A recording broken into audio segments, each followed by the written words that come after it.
महर्षि कर्दम ने सरस्वती नदी के तट पर जाकर के 10,000 वर्ष तक तप किया। किस लिए तप किया?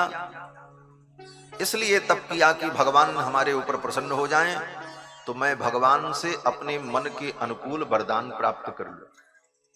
प्रजा सृजेति भगवान ब्रह्मणो कर्दमोदितः सरस्वत्यां तपस्तेपे सहस्राणाम समादश।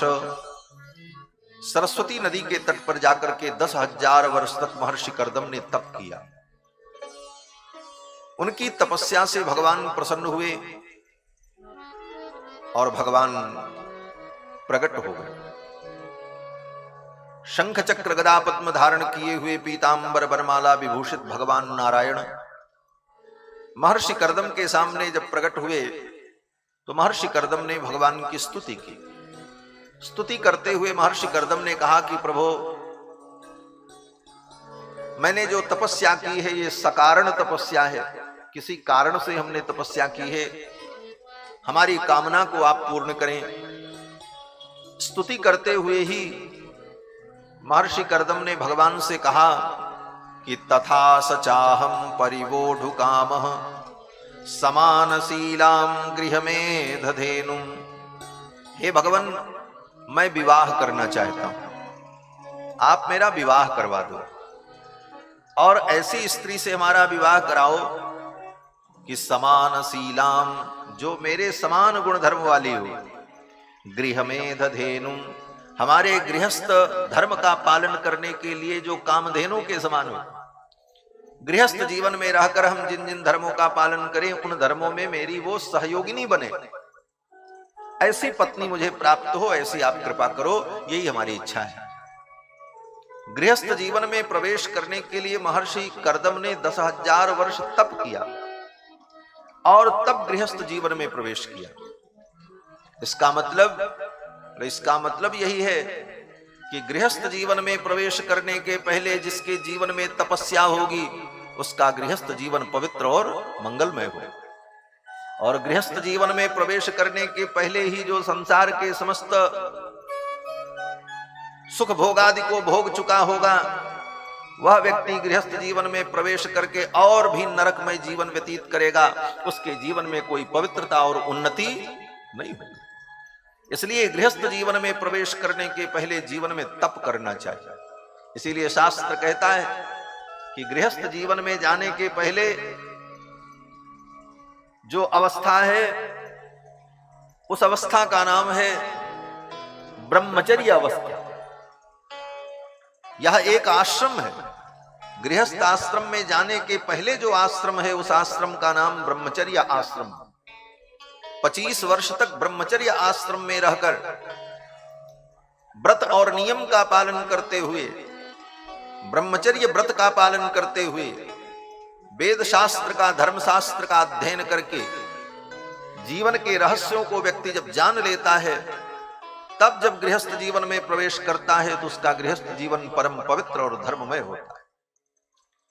इसीलिए जन्म लेने के बाद बालक जब बड़ा होता है तो उसका यज्ञोपवीत संस्कार करके गुरुकुल में भेजकर तपस्वी महात्माओं के बीच में रहकर उसे ज्ञानार्जन करने की विधि बताई जाती है, और तपस्या करके ज्ञानार्जन करके गुरु की सेवा करके जब वो लौट करके आता है तब गृहस्थ जीवन में प्रवेश करता है, तब उसका गृहस्थ जीवन पवित्र और मंगलमय होता है। प्रथम अवस्था में वो विद्या का अर्जन करे, और एक क्रम है, प्रथम अवस्था में विद्या का अर्जन करना चाहिए, दूसरी अवस्था में धनार्जन करना चाहिए, और तीसरी अवस्था में धर्मार्जन करना चाहिए। इस क्रम से व्यक्ति ने अपने जीवन में काम नहीं किया तो उसका कोई भी काम सफल नहीं हो। शास्त्र कहता है कि प्रथमेनार्जिता विद्या, जिसने प्रथम अवस्था में विद्यार्जन नहीं किया, द्वितीयेनार्जितम धनम, द्वितीय अवस्था में जिसने धनार्जन नहीं किया, तृतीयेन तपस्तप्तम, और तीसरी अवस्था में जिसने तपस्या नहीं की, तो चतुर्थे किम करिष्यति, वो चौथी अवस्था में क्या करेगा, अर्थात कुछ नहीं करेगा, वो किसी काम लायक नहीं रहेगा। चौथी अवस्था आने पर तो केवल अपने जीवन का रोना ही रोता रहेगा, उसके जीवन में कुछ होने वाला है। तो गृहस्थ जीवन में प्रवेश करने के पहले हमारा जीवन पवित्र और तपमय हो, तब जब हम गृहस्थ जीवन में जाते हैं तो गृहस्थ जीवन सुमंगल होता है। ऐसे गृहस्थ के घर में भगवान और भगवान के भक्तों का अवतार होता है। भगवान कहां अवतार लेते हैं? किसी सन्यासी के घर थोड़ी अवतार लेते हैं, किसी ब्रह्मचारी के घर भगवान का अवतार थोड़ी होता है। भगवान कहीं आकाश से थोड़ी टपकते हैं, भगवान भी किसी गृहस्थ के घर ही पैदा होते हैं। भगवान श्री राम कहां पैदा हुए? श्री दशरथ जी महाराज के घर में, ऐसे महान गृहस्थ के घर में प्रकट हुए। कृष्ण भगवान कहां प्रकट हुए? बोले वसुदेव जी महाराज के। तो भगवान जब भी प्रकट होंगे तो किसी गृहस्थ के घर में ही प्रकट होंगे। और भगवान के बड़े बड़े भक्त, महान भक्त, शंकराचार्य, रामानुजाचार्य, रामानंदाचार्य, सुखदेव भगवान, वेदव्यास जैसे महापुरुष कहां प्रकट होंगे? बोले किसी गृहस्थ के घर में ही प्रकट होंगे। तो इस संसार में भगवान प्रकट हो और भगवान के भक्त अवतार लें, इसके लिए क्या करना होगा? बोले गृहस्थ जीवन जब पवित्र होगा, मंगलमय होगा, गृहस्थों का धर्म सुव्यवस्थित होगा, तभी ऐसे पवित्र गृहस्थों के घर में भगवान का और भगवान के भक्तों का अवतार हो। इसीलिए गृहस्थ धर्म को सर्वश्रेष्ठ धर्म कहा गया। गृहस्थ धर्म में रहकर शास्त्र के समस्त नियमों का पालन करने के लिए व्यक्ति को कटिबद्ध रहना चाहिए। श्री महर्षि कर्दम ने भगवान से यही प्रार्थना की कि हे प्रभु, आप कृपा करो मेरा विवाह हो जाए। समान शीलाम गृहमेध धेनुम, समान गुण धर्म वाली पत्नी मुझे प्राप्त हो। मैं आपके चरणों में प्रणाम करता हूं। आप अपने भक्तों की कामनाओं को पूर्ण करने वाले मेघ हो। नमाम्य भीक्षणम नमनीय पाद सरोजमल्पीयसि काम वर्षम। अपने भक्तों की कामनाओं को पूर्ण करने वाले आप भक्त वांछा कल्पतरु हो, कामनाओं की आप वर्षा करने वाले मेघ हो। आप कृपा करो मेरी भी ये कामना पूर्ण हो। भगवान मुस्कुराने लगे और भगवान ने कहा, गरुड़ पर बैठ करके भगवान आए थे। सुपर्ण पक्षो परिरोचमान प्रेम स्मितोद्वीक्ष विभद्रभूः। गरुड़ पर बैठे बैठे भगवान मुस्कुराते हुए प्रेम स्मितोद्वीक्षण बिभ्रमद्भ्रूः। स्मित, स्मित माने थोड़ी मुस्कुराहट, थोड़ा मुस्कुराते हुए अपने अपने नेत्रों के कटाक्ष से श्री महर्षि कर्दम को देखते हुए भगवान नारायण ने कहा कि विदित्वा तव चैत्यम में पुरैव समयोजित। आपके चित्त के भाव को मैंने पहले ही जान लिया, आप क्या चाहते हैं। विदित्वा तव चैत्यम में पुरैव समयोजित, और पहले ही मैंने इसकी योजना बना दी। महर्षि कर्दम ने कहा, क्या योजना बनाई? भगवान ने कहा, आप यहीं अपनी कुटिया में बैठ करके भजन करो। परसों श्री मनु जी महाराज आएंगे अपनी बेटी देवहूति को लेकर के, और यहीं आकर के विवाह का प्रस्ताव करेंगे। आप स्वीकार कर लेना, घर बैठे ब्याह हो जाएगा, कहीं जाने की जरूरत नहीं। आयास्यति दिदिक्षुस्त्वाम परश्वो धर्म कोविदः। तब बोले परसों, बस एक दिन की आप प्रतीक्षा करो। आयास्यति दिदिक्षुस्त्वाम परश्वो धर्म कोविदः। परसों श्री मनु जी महाराज अपनी बेटी देवहूति को लेकर के आएंगे और विवाह का प्रस्ताव करेंगे, आप स्वीकार कर लेंगे। और विवाह करने के बाद आपको 9 कन्याओं की प्राप्ति होगी, 9 बेटियां उत्पन्न होंगी। 9 बेटियों के बाद पुत्र की प्राप्ति होगी, और वो पुत्र कोई और नहीं होगा, मैं ही आपका पुत्र बनकर के आऊंगा। तव क्षेत्रे देवहूत्याम प्रणयिष्ये तत्व संहिताम। आपके पुत्र के रूप में आकर के मैं सांख्य शास्त्र का प्रणयन करूंगा। आप यहीं पर प्रतीक्षा करें। श्री मनु जी महाराज अपनी बेटी को लेकर के आएंगे और वो विवाह का प्रस्ताव करेंगे, आप स्वीकार कर लें। ये सब कह करके बता करके भगवान अंतर्धान हो गए। महर्षि कर्दम अपनी कुटिया में ही प्रतीक्षा करते रहे। एक दिन बीता, दूसरे दिन श्री मनु जी महाराज अपनी बेटी देवहूति को लेकर अपनी पत्नी शतरूपा के साथ में महर्षि कर्दम के आश्रम में आए और कर्दम की पूजा की, वंदन किया और कहा, हे मुनिवर, मैं अपनी बेटी देवहूति का आपको कन्यादान करना चाहता हूं, आप इसे स्वीकार करो, क्योंकि मेरी बेटी ने देवर्षि नारद के द्वारा आपके गुणों को सुनकर के आपको अपना पति मान लिया है। आप मेरी कन्या का वर्ण कर ले, मेरी कन्या को स्वीकार कर ले, आप इसका तिरस्कार न करें। संसार की कोई वस्तु, संसार की कामनाएं स्वयं उद्यत होकर के अगर प्राप्त हो रही हैं तो उसका तिरस्कार नहीं करना चाहिए। मनु जी महाराज कहते हैं, उद्यतस्य ही कामस्य प्रतिवादो न शस्यते। स्वयं उद्यत होकर के जो वस्तु प्राप्त हो रही है उसका प्रतिवाद नहीं करना चाहिए, उसका तिरस्कार नहीं करना चाहिए। अपि निर्मुक्त संगस्य काम रक्तस्य किम पुनः। अगर वो निर्मुक्त है, उसे उस वस्तु की आवश्यकता नहीं है, फिर भी उसे उसका त्याग नहीं करना चाहिए।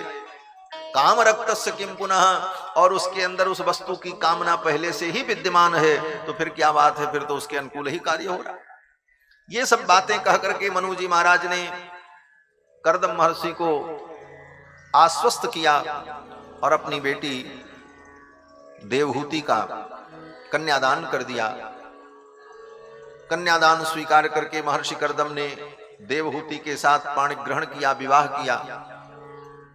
फिर तो श्री मनु जी महाराज अपनी पत्नी शतरूपा को लेकर वहां से विदा हो गए, बेटी को कर्दम जी के आश्रम में छोड़ दिया। मनु जी महाराज की बेटी देवहूति कर्दम महर्षि के आश्रम में रहने लगी और अपने पति की सेवा करने लगी। श्री मैत्रेय जी महाराज कहते हैं, विदुर पितृभ्याम प्रस्थिते साध्वी पतिमिंगित कोविदा। पितृभ्याम प्रस्थिते साध्वी, माता पिता के चले जाने के बाद साध्वी देवहूति अपने पति महर्षि कर्दम की सेवा करने लगी। किस प्रकार सेवा करती हैं? मैत्रेय जी महाराज कहते हैं कि पतिमिंगित कोविदा, अपने पति के इशारे को समझकर, उनके मनोभाव को समझकर, बिना कहे उनके मन के अनुकूल, उनकी इच्छा के अनुकूल सारा कार्य करने लगी, उनकी सेवा करने लगी। नित्यम पर्यचरत प्रीत्या भवानी व भवम प्रभु।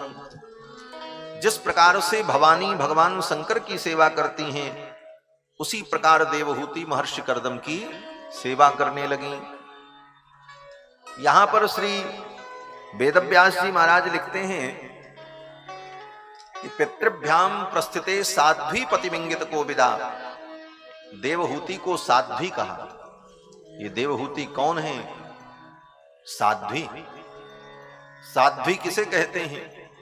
बोले साध्वी उस स्त्री को कहते हैं जो स्त्री पतिव्रता हो और अपने पति की सेवा करती हो, पति के चरणों में रहती हो, उस स्त्री को साध्वी कहते हैं। आजकल तो साध्वी का मतलब लोग समझते हैं कि जो घर छोड़ करके लाल पीला कपड़ा पहन करके सन्यासिनी बन करके डोलती है, उसको लोग साध्वी कहते हैं। लेकिन साध्वी उस स्त्री को कहा जाता है जो पतिपरायणा होकर पति की चरणों में रहकर सेवा करती है। पितृभ्याम प्रस्थिते साध्वी पतिमिंगित कोविदा। और यही नारी का परम धर्म है। स्त्री के लिए शास्त्र में कहीं संन्यास लेने का विधान नहीं है। ये तो कलयुग में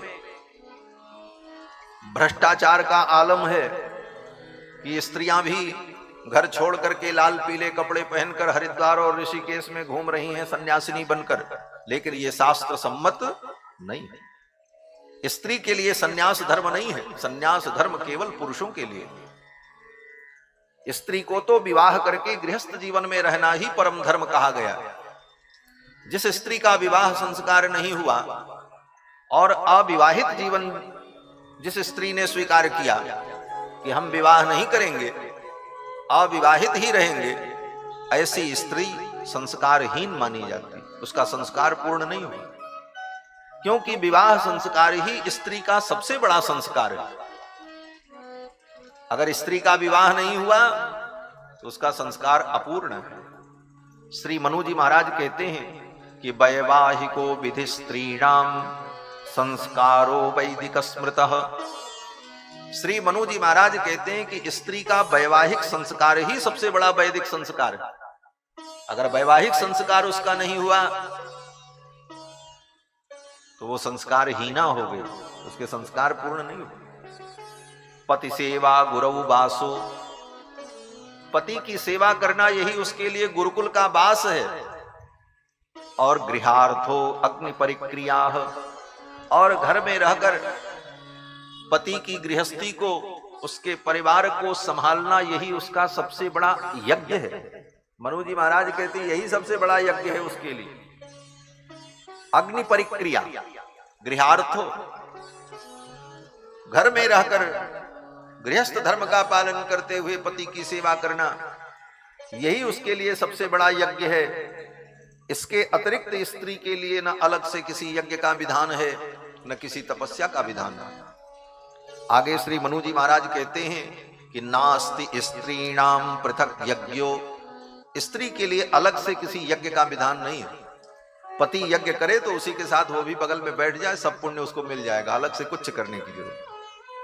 नास्ति स्त्रीणाम पृथक यज्ञो न व्रतम, स्त्री के लिए अलग से कोई व्रत भी नहीं है। हाँ, उसका तो एक ही व्रत है। बोले कौन सा व्रत? बोले जिसका नाम है पातिव्रत। उस व्रत का ही वो पालन करे, उससे बड़ा कोई व्रत ही नहीं है उसकी। ये सब मनु जी के वाक्य है। हमारा महान धर्मशास्त्र मनुस्मृति, जिस मनुस्मृति के आधार पर ही सनातन धर्म के सारे निर्णय लिए जाते हैं, वे श्री मनु जी महाराज कह रहे हैं कि नास्ति स्त्रीणाम पृथक यज्ञो, स्त्री के लिए पृथक कोई यज्ञ नहीं है। न व्रतम नाप्युपोषणम, स्त्री के लिए अलग से किसी उपवास का भी विधान नहीं। उसका तो एक ही धर्म है। क्या धर्म है? बोले देवहूति की बेटी जो अनसुईया हैं वो बता रही हैं। और किसको बता रही हैं? बोले सीता जी को बता रही हैं। एक ही धर्म एक व्रत नेमा, काय वचन मन पति पद प्रेमा। एक ही धर्म एक व्रत नेमा, काय वचन मन पति पद प्रेमा। काय वचन मन पति पद प्रेमा, काय वचन मन पति पद प्रेमा।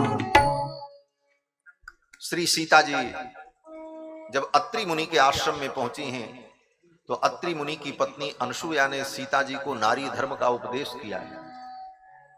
वहां अनसुया जी यही कहती हैं, एक ही धर्म एक व्रत नेमा, स्त्री के लिए एक ही धर्म है, एक ही व्रत है, एक ही नियम है। क्या? बोले काय वचन मन पतिपद प्रेमा, मन वचन कर्म से पति के चरणों में समर्पित रहना, यही उसका सबसे बड़ा धर्म है। ये पूरी पंक्ति क्या है? श्री मनु जी महाराज जो कहते हैं उसी का अनुवाद है। नास्ति स्त्रीणाम पृथक यज्ञो न व्रतम नाप्युपोषणम, शुश्रूषेति भर्तारम तेन स्वर्गे महीयते। ये मनु जी ने जो कहा, इसी वाक्य का गोस्वामी तुलसीदास जी ने अक्षरशः अनुवाद किया। और ये अनसुया जी कौन है? ये अनसुया जी देवहूति की ही बेटी हैं जिनकी चर्चा हम कर रहे हैं। अपनी मां से ही इन्होंने इस धर्म को सीखा है, क्योंकि कन्याएं तो अपने मां से ही सारे धर्म कर्म को सीखती, माता ही प्रथम गुरु होती। और ये अनसुया जी देवहूति की बेटी। भगवान ने कहा था 9 बेटियां होंगी, उन 9 बेटियों में एक देवहूति है। अपनी मां से ही इन्होंने सारे धर्म को सीखा है। तो भगवती देवहूति जो मनु जी की पुत्री हैं, ये अपने पति की सेवा करने लगी महर्षि कर्दम की। पितृभ्याम प्रस्थिते साध्वी पतिमिंगित कोविदा, नित्यम पर्यचरत प्रीत्या भवानी व भवम प्रभुम शुश्रूषया सौहृदेन वाचा मधुरया च भो। अब सेवा का स्वरूप बताते हैं, सेवा कैसे होती। कहते हैं शुश्रूषया सौहृदेन, हृदय से सेवा करना। सेवा दो प्रकार की होती, एक तो सेवा होती है औपचारिक, समय से सारा काम कर देना लेकिन दिल से कोई लगाव नहीं, जिम्मेदारी समझ करके, काम समझ करके समय से भोजन दे दो, समय से पानी दे दो, समय से सारा काम कर दो। बोले इस सेवा का मूल्य नहीं है, भाव से, हृदय से, सौहृदेन। और कैसे? बोले वाचा मधुरया च भो, सेवा करने वाले को अपने स्वामी से वार्ता भी मधुर करनी चाहिए, वाणी में भी उसकी सेवा का भाव झलके। सब काम करे लेकिन ऐसा टेढ़ा बोले तो उसकी सेवा स्वीकार करने का मन ही नहीं करेगा। कोई पति अपनी पत्नी से कहे कि एक गिलास पानी लाओ, तो लेकर के आवे और कह दे हाँ लो, इतने में तो आग लग जाएगी आदमी। शब्द भी मधुर हो, सेवा ही मात्र सब कुछ नहीं, सेवा के साथ साथ भाव और उसकी वाणी में माधुर्य हो, तब सेवा स्वीकार करने की इच्छा होती। वाणी में मधुरता न हो, हृदय में भाव न हो, तो वह सेवा व्यक्ति स्वीकार करने की इच्छा नहीं रखता, वो सेवा फिर अच्छी नहीं लगती, लगता है ये व्यक्ति दूर हो जाए तभी अच्छा। तो देवहूति किस प्रकार सेवा करती हैं? मैत्रेय जी कहते हैं शुश्रूषया सौहृदेन वाचा मधुरया च भो वृषज्य दंभम वृषज्य कामम दंभम च द्वेषम लोभमघम मदम। काम, दंभ, लोभ सबका त्याग करके निष्कपट भाव से अपने पति की सेवा करने लगी और महर्षि कर्दम अपने गृहस्थ धर्म का पालन करने लगे। गृहस्थ धर्म का पालन क्या है? बोले गृहस्थ धर्म बड़ा कठिन धर्म है। गृहस्थ होना सरल है लेकिन गृहस्थ धर्म का पालन करना बड़ा कठिन है। गृहस्थ होने में तो क्या लगता है, घोड़ा पर बैठ के जाओ, बैंड बाजा बजे, ब्याह कर लो, चले आओ, हो गए गृहस्थ। इतना ही से कोई गृहस्थ नहीं होता। गृहस्थ होने का मतलब है कि शास्त्र में विवाह के पश्चात जिन जिन धर्मों के पालन के लिए निर्देश किया गया, उन सारे धर्मों का हम अपने जीवन में पालन करें। औपासन होम करें, पंच महायज्ञ करें, अग्निहोत्र करें, दर्श पूर्णमास याग करें, पिंड पितृ यज्ञ करें, आग्रायण करें, चातुर्मास्य करें, निरूढ़ पशुबंध करें और जीवन में संभव हो तो सोमयाग करें। इस प्रकार से इन सारे वैदिक धर्मों का पालन करना गृहस्थ का धर्म है।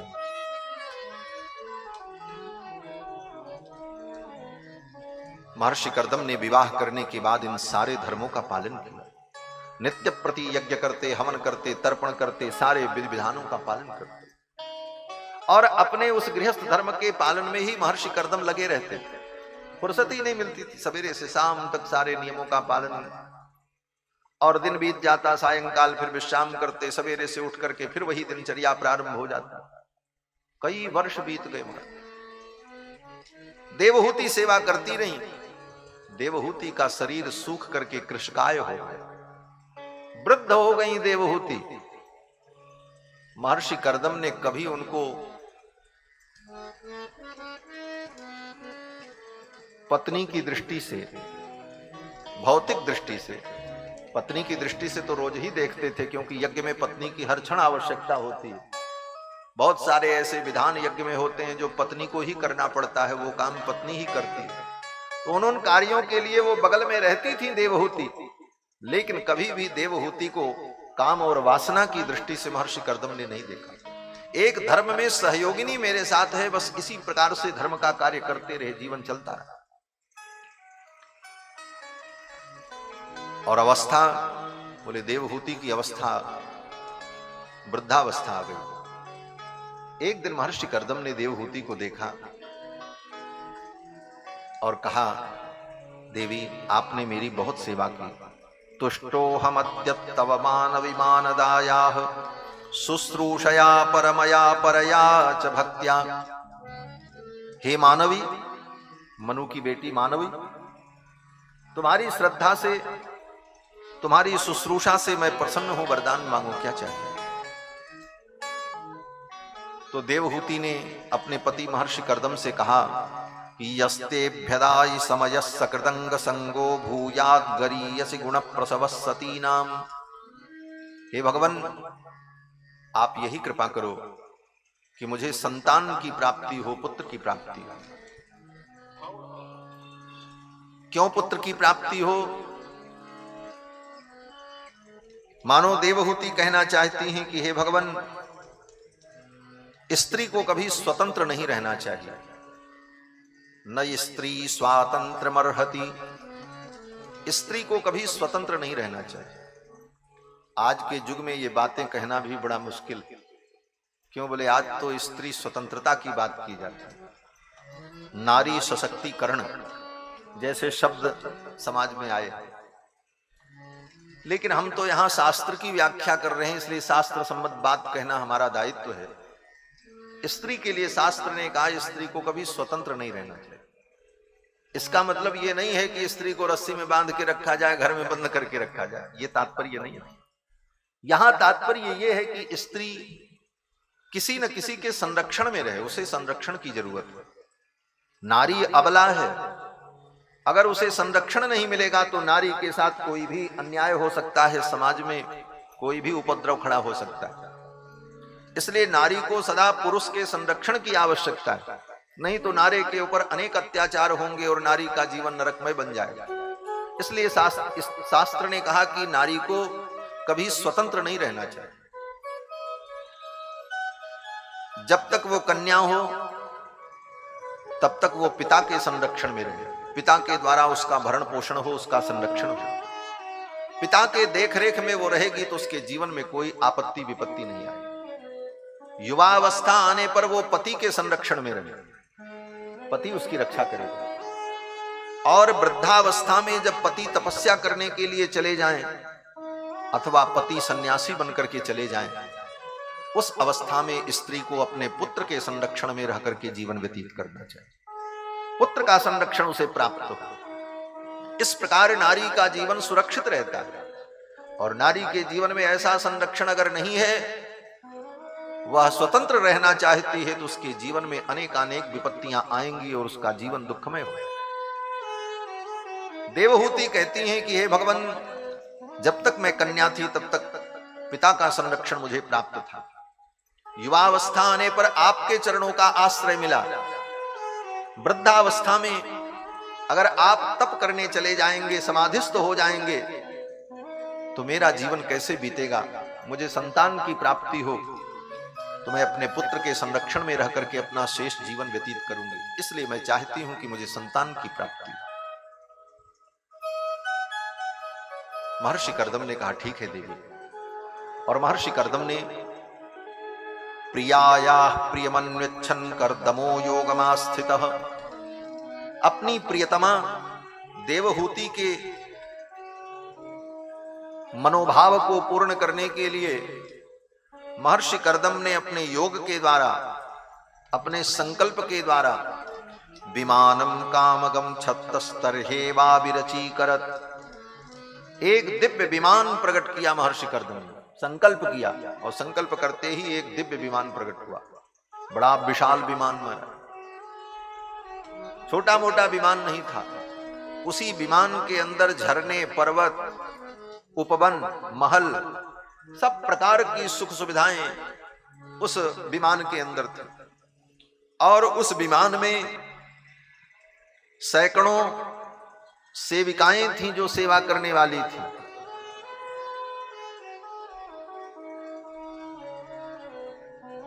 परिचारिकाएं थीं सेवा करने वाली विमान में, और एक दो नहीं थी, सैकड़ों थी। आज जो कुछ सृष्टि में हो रहा कुछ नया नहीं, सब पुराना ही। आज भी विमान में एयर होस्टेस होती, पहले भी होती। भागवत में लिखा 5000 वर्ष पहले वेदव्यासी महाराज ने लिखा कि उस विमान में एक दो नहीं, सैकड़ों परिचारिकाएं थी सेवा करने वाली। और उन परिचारिकाओं ने महर्षि कर्दम को और देवहूति को बिंदु सरोवर में स्नान कराया। बिंदु सरोवर में स्नान करते ही देवहूति का शरीर दिव्य हो गया, वो 18 वर्ष की युवती हो गई। और महर्षि कर्दम 24 वर्ष के कुमार हो गए। और फिर उन परिचारिकाओं ने विविध प्रकार से उनका श्रृंगार किया, अनेक प्रकार के सुंदर सुंदर सुस्वादु व्यंजन भोजन कराए, और भोजन कराने के बाद, श्रृंगार करने के बाद गीत संगीत के द्वारा उनका मनोरंजन किया। और फिर वो दोनों दिव्य दंपति महर्षि कर्दम और देवहूति इस विमान में बैठे, और मन की गति से चलने वाला वो विमान आकाश में उड़ने लगा, और उसी विमान में बैठे हुए समस्त प्रकार की सुख सुविधाओं का उपभोग करते हुए 100 वर्षों तक महर्षि कर्दम अपनी पत्नी देवहूति के साथ अंतरिक्ष में भ्रमण करते रहे।